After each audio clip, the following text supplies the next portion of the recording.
Mohon izin Ustadz untuk bertanya, apa hukumnya seorang laki-laki menikahi dua orang perempuan bersaudara? Laki-laki ini awalnya menikahi kakaknya, dan selanjutnya si laki-laki ini menikahi adiknya juga. Sedangkan si laki-laki ini statusnya masih sah menjadi suami si kakaknya tadi. Baik, jadi ada adik kakak yang perempuan dinikahi oleh yang laki-laki ini. Ya, jadi dia menikahi kakaknya dulu, kemudian dia menikahi adiknya. Saya bacakan dulu sampai dengan tuntas. 1. Gimana hukum pernikahan tersebut? 2. Dan ketika si kakak perempuan tadi sudah punya anak, apakah status anak ini seperti anak di luar nikah atau bagaimana? Baik, jika anaknya perempuan dan anak ini mau menikah, yang berhak menjadi wali nikahnya bapaknya atau siapa? Baik, jadi saya petakan berdasarkan pertanyaan ini. Maka yang pertama adalah bagaimana hukumnya menikahi dua bersaudara kandung sekaligus, ya, kakak dengan adiknya langsung dinikahi.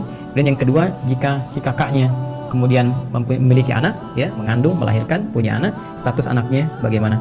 Kita jawab bagian yang pertama dulu. Ini kita bisa cek di Quran surah keempat An-Nisa di ayat ke-23.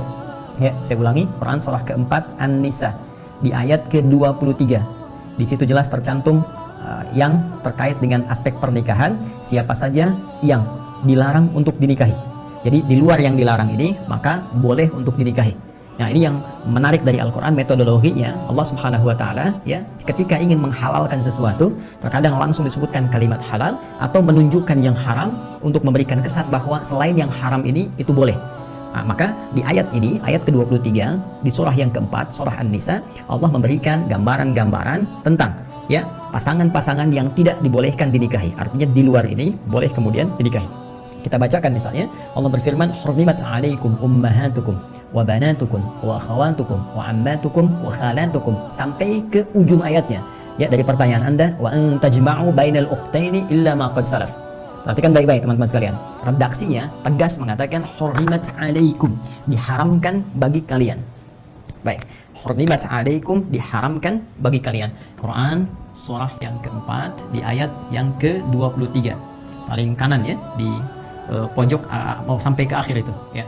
Quran surah keempat An-Nisa, saya tuliskan seperti ini, ayat 23. Redaksinya itu langsung tegas, tidak ambigu, diksinya langsung menunjuk pada kalimat yang sempurna sehingga tidak ada multitafsir di sini. Ya, Allah langsung menyampaikan hurrimat. Ya. Bahkan kalimatnya menggunakan bentuk pasif, ya, fi'il madhi majhul, ya, karena subjeknya sudah diketahui yaitu Allah Subhanahu wa Ta'ala, hanya ingin memberikan kesan penegasan. Ya, jadi Allah tidak mengatakan haramallahu, tapi langsung menegaskan hurrimat.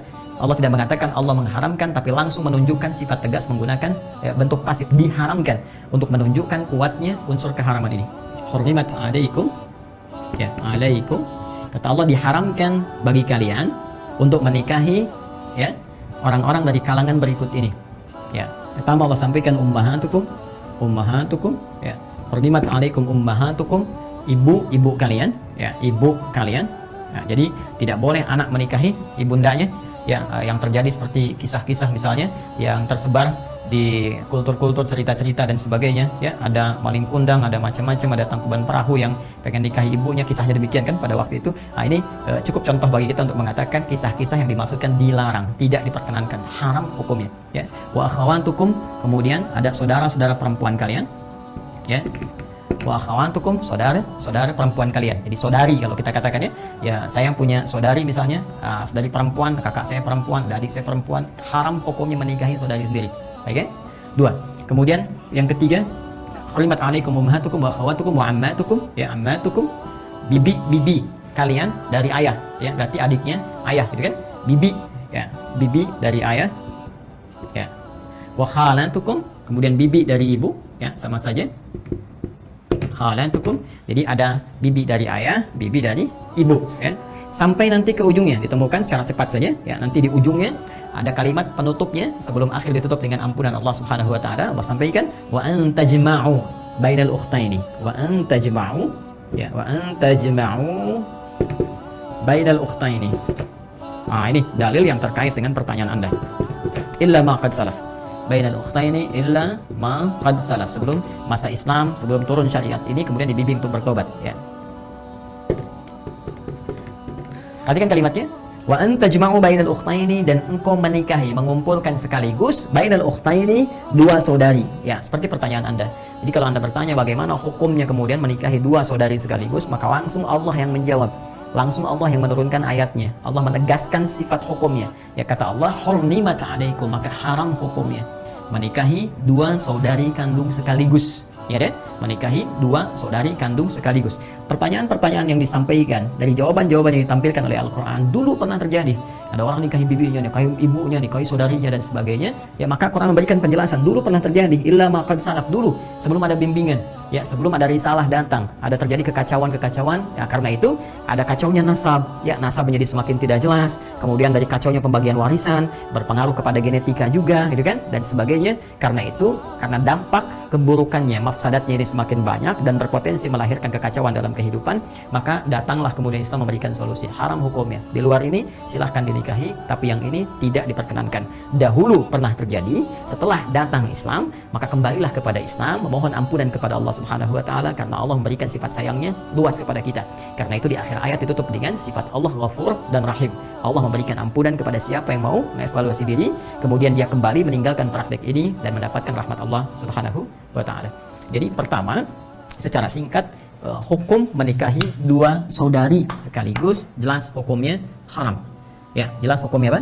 Haram. Artinya haram itu kalau dikerjakan dia berdosa, dan sepanjang hidupnya berdosa kalau dia tidak kembali bertobat kepada Allah Subhanahu wa taala. Nah, sekarang pertanyaannya, kalau dia mau bertobat, dia mau kembali, maka apa yang harus dilakukan? Maka yang harus dilakukan, dia harus pisahkan, harus ceraikan satu di antara dua itu. Ya, dia harus ceraikan satu di antara dua itu. Ingat, ini bukan persoalan cinta ya. Ini persoalan hukum. Ini persoalan hukum Allah Subhanahu wa taala. Kalau persoalan cinta tidak diikat dengan hukum, nanti kebablasan. Ya, tidak ada batasnya nanti. Seseorang mencintai ibunya, dia bisa nikahi ibunya. Kenapa kamu nikahi ibumu? Karena aku mencintainya. Ya, nanti anak bisa menikahi bapaknya dan seterusnya. Ini akan terjadi kekacauan dalam kehidupan. Karena itu, kaidah-kaidah hidup mesti diikat hukum. Jadi tidak ada yang bebas tanpa batas. Semua ada ikatannya, semua ada hukumnya, dan hukum itu diturunkan oleh Allah untuk mengatur kehidupan kita sehingga berjalan harmoni, baik dan maslahat. Ingat, kalau ada yang dihalalkan dalam Islam, berarti ada manfaat besar yang bisa kita dapatkan, membantu kita mendapatkan maslahat kehidupan dunia dan mengantarkan kita pada kemuliaan merka akhirat. Jika ada yang diharamkan dalam Islam, bukan ingin memberikan kesulitan atau batasan kepada kita, tapi lebih menjaga kita dari kesulitan-kesulitan kehidupan, kekacauan-kekacauan hidup, dan persoalan-persoalan serius yang menjadi beban ketika pulang menghadap Allah Subhanahu wa taala. Karena itu dalam Islam nanti ada makanan yang diharamkan, ada minuman yang diharamkan, ada perilaku yang diharamkan, ya, semuanya itu adalah demi menjaga martabat kita dan maslahat kehidupan kita hingga kembali kepada Allah Subhanahu wa taala. Jadi solusinya, Anda harus ceraikan salah satu di antara yang dua ini, pisahkan, ya, bisa berpisah satu di antara dua. Kalau melihat di sini, saya tidak tahu yang adiknya, karena tadi katakan, oh, adik si kakak perempuan tadi sudah punya anak, ya, saya tidak tahu yang kakaknya. Ya, Anda menikahi kakaknya, kemudian setelah itu ada adiknya, ya, dinikahi juga. Nah, dalam konteks ini si adik kakak tadi sudah punya perempuan, punya anak, ya. Nah, ini saya tidak tahu apakah anak yang ini dihasilkan dari hubungan dengan yang laki-laki ini, ataukah ketika dinikahi sudah ada anak yang lain yang dibawa, ya kan? Nah, ini statusnya penting untuk dijelaskan pada pertanyaan yang kedua. Jadi yang pertama, haram hukumnya, mesti dipisahkan. Anda pilih, ya, apakah kakaknya atau adiknya.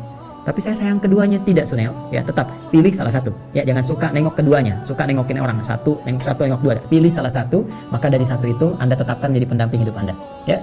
Kemudian jika anaknya perempuan dan anak ini mau menikah, oh baik, siapa yang berhak jadi wali nikahnya, bapaknya atau siapa? Ya, Anda pisahkan dulu yang tadi, ya. Jadi kalau Anda bertahan dengan adiknya kemudian menikah, ya, walinya Anda, ya, Anda ayahnya, gitu kan. Tapi kalau misalnya diteruskan tetap hubungan ini, maka selama berhubungan itu jatuh statusnya adalah haram.